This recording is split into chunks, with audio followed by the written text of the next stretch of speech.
दीपू नाम के दो लालची भाई थे। दोनों तीतलपुर में रहा करते थे।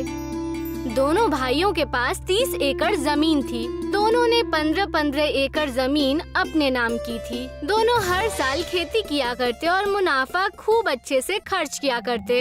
मुनाफे के लिए वो खेत में काम करने वाले बेचारे मजदूरों को भी नहीं छोड़ते। खेतों में बुआई करने का वक्त आ गया था। मुनाफे के लिए दोनों ने सोचा, दीपू सोचो, जो फसल हमें 4 महीनों में मिल रही है, ये हमें 2 महीने में ही मिलने लगे तो कितना मजा आएगा। हम साल में 6 बार खेती कर पाएंगे। लेकिन ऐसा होगा कैसे? ऐसी कौन सी तरकीब है जिससे हमारा खेत इतना उपजाऊ हो जाए? इसके लिए हमें सरपंच जी के पास जाना होगा। वो इस चीज का उपाय जरूर जानते होंगे। तो देर किस बात की, चलिए सरपंच जी के पास। मुनाफा अगर पूरे गांव का होगा तो और अच्छी बात हो जाएगी। दोनों भाई दीपू और मंगलू मुनाफे के चक्कर में सरपंच जी के यहाँ अपनी तरकीब लेकर जाते हैं। सरपंच जी, कहाँ हैं आप? हमें आपसे कुछ जरूरी बात करनी है। अरे मंगलू और दीपू, तुम दोनों भाई यहाँ आ गए। जरूर कोई मुनाफे की बात करने आए होगे। अरे सरपंच जी, आप तो अंतर्यामी हैं। मंगलू भैया के पास बहुत अच्छी सी तरकीब आई है, उसी को सुनाने हम यहाँ आए हैं। मंगलू सरपंच को अपनी तरकीब सुनाता है और बोलता है, सरपंच जी सोचिए, अगर हमें फसल 2 महीने में ही मिलने लग जाए तो हम साल में 6 बार खेती कर पाएंगे। हम गेहूं, चावल, दाल की खेती करके बहुत सारे मुनाफे बटोर लेंगे। लेकिन ये कैसे होगा? हमें सूर्य देव को हवन और पूजा करके खुश करना होगा।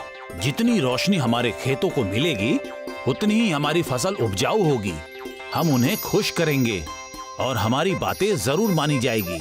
मैं हवन का इंतजाम आज ही से कर देता हूँ। कल सुबह से पूजा हम शुरू कर देंगे। दीपू, मंगलू और सरपंच ने मिलकर हवन करना शुरू किया। पूरे 1 दिन तक हवन चला और सूर्य देव उनसे प्रसन्न होकर उनके सामने उपस्थित हो गए। तुमने हमें खुश कर दिया।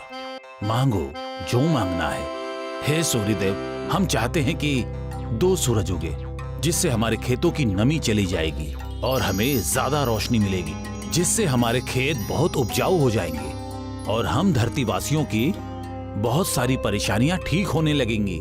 तथास्तु बालक, अब से इस धरती पर 1 नहीं 2 सूरज उगेंगे। सूर्य देव इतना कहकर वहाँ से गायब हो गए और अगले दिन से 1 नहीं बल्कि 2 सूरज उगने लगे। 2 सूरज उगने के कारण पूरी धरती पर खेती उपजाऊ होने लगी। मंगलू और दीपू बेहद खुश हुए। 2 सूरज उगने की वजह से गांव में लू चलने लगी। आसमान से मानो आग का गोला गिर रहा हो, इतनी गर्मी होने लगी। खेतों में फसल कटने का वक्त आ गया। 2 महीने में ही खेत से सारी फसलें बाहर हो गयीं। इस बार हमें पिछली बार से ज्यादा मुनाफा होगा। ये 2 सूरज उगने के कारण होगा। हर बार मेरी तरकीब काम आती है। भैया, लेकिन हमें और लोगों को गर्मी भी बहुत लग रही है। कुएं और तालाब का पानी भी सूखने लगा है। पंछी और जानवरों को पानी न मिलने की वजह से बहुत तकलीफ भी हो रही है। ओफो, अब जब मुनाफा होगा तो कुछ न कुछ बुरा तो होगा ही। इतना तो प्रकृति का नियम होता ही है।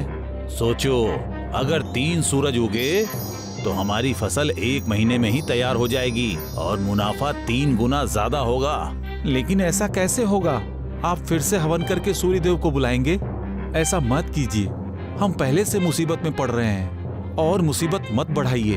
तुमसे तो बात करना ही बेकार है। चलो हटो रास्ते से। मंगलू वहाँ से चला जाता है और अकेले ही हवन करना शुरू कर देता है।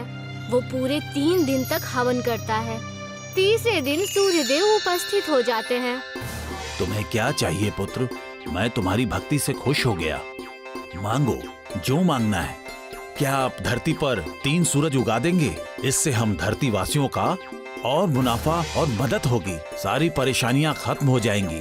तथास्तु बालक, अब से मैं 3 बार उगूंगा। धरती लोक पर 3 सूरज नजर आएंगे। दूसरे ही दिन 3 सूरज दिखने लगते हैं। लोगों का गर्मी के कारण बुरा हाल हो गया था। पूरे गांव वाले मंगलू और दीपू से परेशान हो गए। 3 सूरज की वजह से मानो आग की बारिश होने लगी। लोग बेहद परेशान होने लगे। नदियों और तालाबों का पानी सूखने लगा। सारी बर्फ पिघलने लगे। ज्यादा गर्मी होने की वजह से लोग घर पर ही रहने लगे। बाहर परिंदे भी नजर नहीं आते थे। मंगलू भैया, मुझे पता है ये सब आपका ही किया धरा है। देखिए पूरी धरती कैसे परेशान हो रही है और आप हैं कि यहाँ बैठे हुए हैं। बहुत बड़ा अनर्थ कर दिया है आपने। कौन सा अनर्थ? फसल का मुनाफा तुम्हें भी तो हुआ है, तुम इतना क्यों चढ़ रहे हो? अगर इतनी गर्मी रही तो हमारा पूरा खेत बंजर हो जाएगा। ज्यादा गर्मी के कारण अकाल पड़ जाएगा। इतना कहकर दीपू सरपंच जी के पास चला गया और कहने लगा, सरपंच जी, मंगलू भैया से बहुत बड़ी गलती हुई है। लोग मर जाएंगे। हमें इसका कुछ तरकीब निकालनी होगी, वरना पूरी धरती मुसीबत में पड़ जाएगी। मंगलू को मैंने पहले ही समझाया था, फिर भी वो नहीं माना। अब हम सब गांव वालों को हवन करना होगा, तब कहीं सूर्यदेव आएंगे और हमें इस मुसीबत से निकालेंगे। सरपंच जी ने पूरे गांव को जमा किया और हवन के बारे में समझाया और कहा, हम सबको एकजुट होकर सूर्यदेव को खुश करना होगा। अरे मंगलू के मुनाफे के चक्कर में हमारे जीवन का घाटा हमें नजर आ रहा है। सरपंच जी, बात बिल्कुल सही है। हमें इसकी वजह से नुकसान और नहीं सहना। हमारे घरों में बस एक टंकी ही पानी बचा है, वो खत्म हो जाए उससे पहले हमें ये सब ठीक करना है। बिल्कुल ठीक कह रही हो तुम। चलिए सरपंच जी, हवन की तैयारी करते हैं। पूरे गांव वालों ने मिलकर हवन करना शुरू कर दिया। दीपू के साथ मंगलू भी वहां आ गया। हवन शुरू होने के कुछ ही देर में सूर्यदेव वहां पर आ गए और उन्होंने कहा, बताइए क्या परेशानी है? पूरे गांव वालों ने मुझे पुकारा। सूर्यदेव को पूरे गांव वालों ने प्रणाम किया और सरपंच ने कहा, हमें माफ कीजिए गुरुवर, हमसे गलती हो गई। हम फिर से पहले वाली धरती चाहते हैं, जहां सिर्फ एक ही सूर्य हो। मंगलू अभी नादान है, मुनाफे के लालच में कई चीजों का सौदा कर बैठा। अवश्य मैं इस बात को मंजूर करूंगा, लेकिन एक शर्त पर। कैसी शर्त? कैसी शर्त? अब से कोई भी ऐसा दोबारा नहीं करेगा, न लालच में आकर, न किसी मोह माया में फंसकर। मैं मंगलू को माफ कर दूंगा और सब कुछ पहले जैसा कर दूंगा। हमें ये बात मंजूर है सूर्य देवता, हम आइंदा ऐसा कभी नहीं होने देंगे।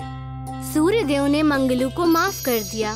फिर से लोग खुशी से जीने लगे। परिंदे उड़ने लगे, जानवरों का चहल पहल चारों तरफ गूंजने लगा। हरियाली आ गई। मंगलू और दीपू ने वादा किया कि वो लोग दोबारा लालच कभी नहीं करेंगे। पूरा गांव खुशी खुशी रहने लगा।